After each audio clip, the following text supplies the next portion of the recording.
Kawadugo e boma ma Nairobi, ni riwruoge ariyo mosebedo ka tayo tije chukdar mag kembe mag ji giwegi mano Kenya Security Industrial Association kata KSIA kod Protective and Safety Association of Kenya osedwaro mar director mar bad migao mar piny owacho mosebedo ka gayo tije chukdar kuom miyogi siema mar ndalo abiriyo mar medo chukdar ma pacho ka osara kalore gi jakoma mar Kisa Riku Keyo. Dwaro mar chulo chukdar omenda matin mogik mar silings 30,000 ok nyalre wirani dwaro makamano ok lure gi chike matayo bad migao mar PSR.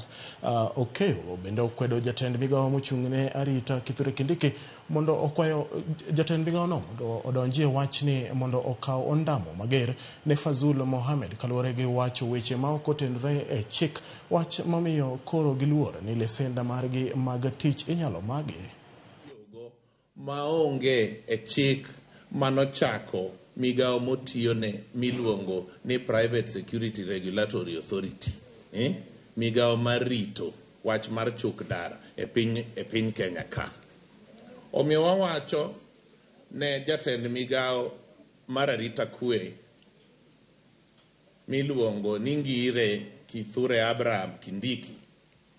ni mondo donj e wach ni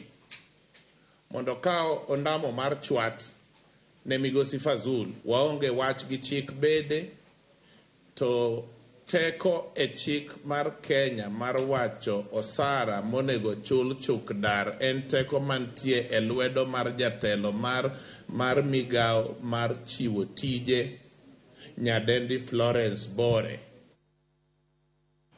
Jodak kaachiel kod jolok ohala e genga paya ma Magongo mainland od bura ma Changamwe Mombasa ne obago ng'anyo mamuol ka gibuono mar chungo chenro mar gedo mar paya no ma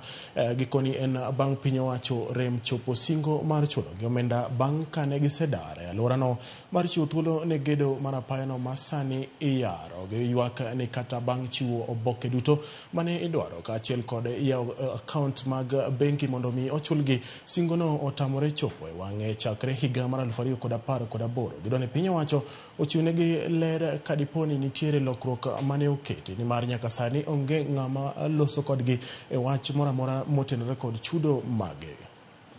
Mwaka wa 2018 tulikuja tukapewa notices za kwamba hizi biashara zetu zitaathirika na tukapewa makaratasi tukasaini ya pesa na tukaambiwa tufungue account number tukapeana hizo vitu zote, lakini kufikia leo hii 2024 hakuna kitu tumeona. So tetesi zetu tuauliza, hii account tulifungua na hii notice ambayo tulipewa tukasaini makaratasi ya fidia, hiyo pesa ilienda kwa account ya nani?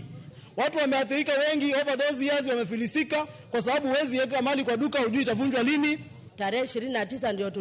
tuliletewa notice. Na hiyo tarehe 29 ndio barabara iliweza kuvunjwa, watu wakavunjiwa vibanda vyao, na hapa ndio tegemeo, hapa ndio huwa tunaangalia mkate wetu wa kila siku. Tulikuwa tumeahidiwa ya kwamba tutalipwa, lakini kufikia saa hii kutokea 2018 mpaka leo hatujawahi lipwa. Sisi hatuna shida na maendeleo, hatupingi maendeleo,